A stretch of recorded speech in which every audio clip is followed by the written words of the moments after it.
ายจ้าน้องเองมีชื่อว่าสุรพรพิมพ์เกียรติที่ว่าที่นี่มันน้องจะมาสาเหตุการสวนเหนียวก่อนอื่นมันจะมาศึกษาของมีคนเจ็บก่อนคนเจ็บมีชื่อว่านางอ้อยอายุ48 ปีอยู่บ้านโป่งเมืองปากเซ่จังหวัดบัดซักแต่ของนอนหมอในวันที่12 เดือน 8 2025จุดประสงค์สวนเหนียวคนเจ็บก่อนเขาของผ่าตัดท่านจะนัดเจ้าเวลามือหาขัดต่อ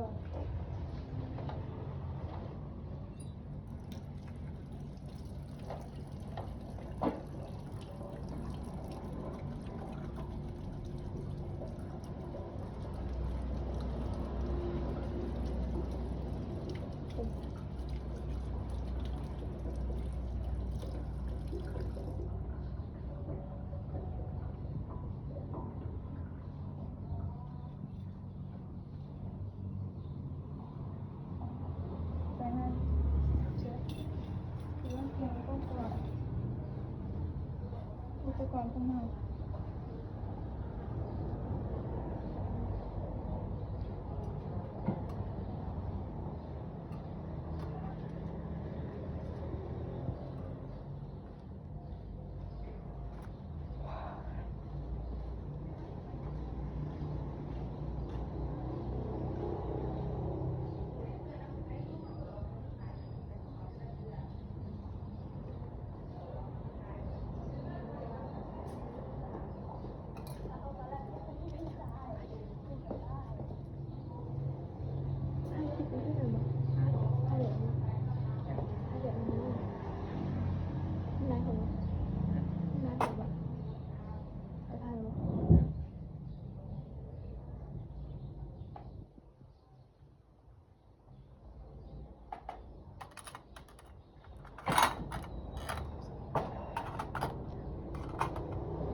หยอกเป็น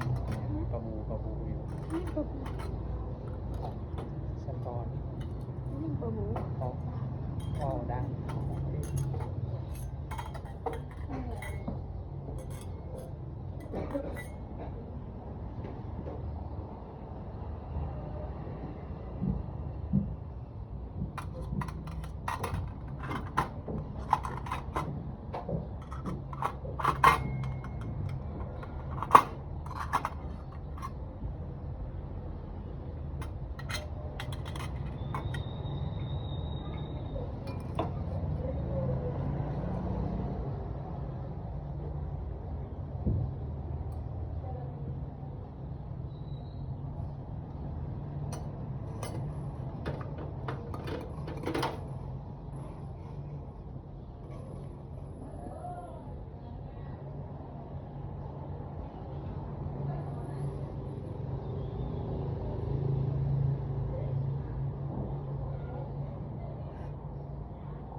นั้นเจ้าเขาทักทายคนนี้เป็นจุด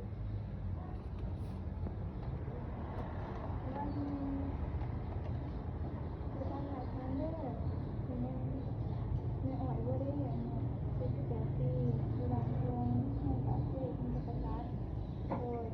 มีรู้เจ้าหน้าส่วนทางในเรื่องมาของแม่ของชายหมอวันนี้เจ้าของคาตัสเวลาดูชวนอ่านเป็นเรื่องเนื้อเรื่องเนื้อเรื่องกันเด้อมันจะอาจจะมาไม่สิ่งใดก็ที่ข่าวการ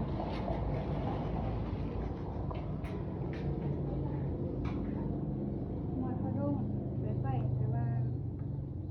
เขาอยากได้ไหมเด้อ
ยังจะมาทุดงปุ่มเป่าถ้าว่าปุ่มเป่าตึงมันใส่ได้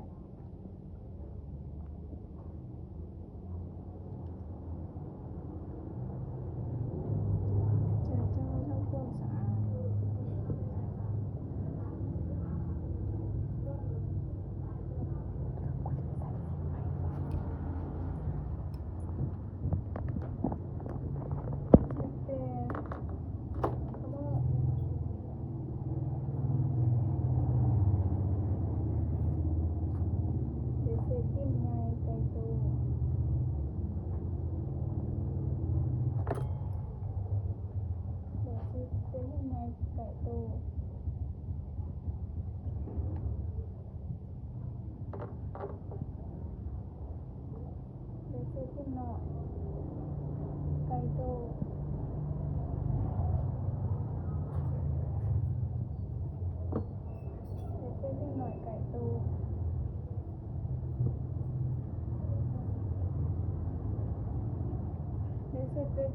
หมาจากนั้นเอาไปตะดินจำบอลพูดนี่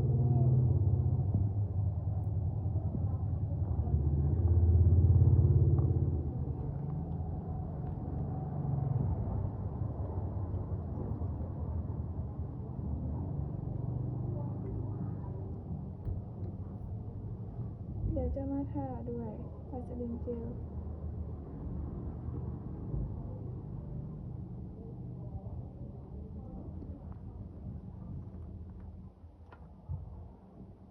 ดูซีเองเด้อไม่เด้อหายใจเขาลึกๆเจ็บนิดนึงเด้อ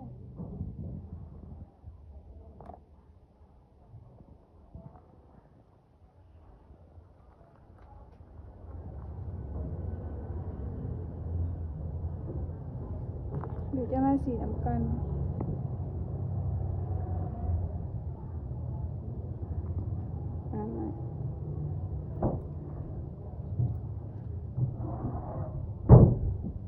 หลังจากเดี๋ยวจะมาอนามัยคนเจ็บ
จดบันทึก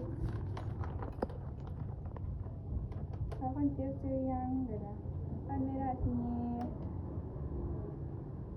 เดี๋ยวเบิ่งสีหนาคนเจ็บเวลานี้สังเกตน้ำเหนียวปริมาณน้ำเหนียว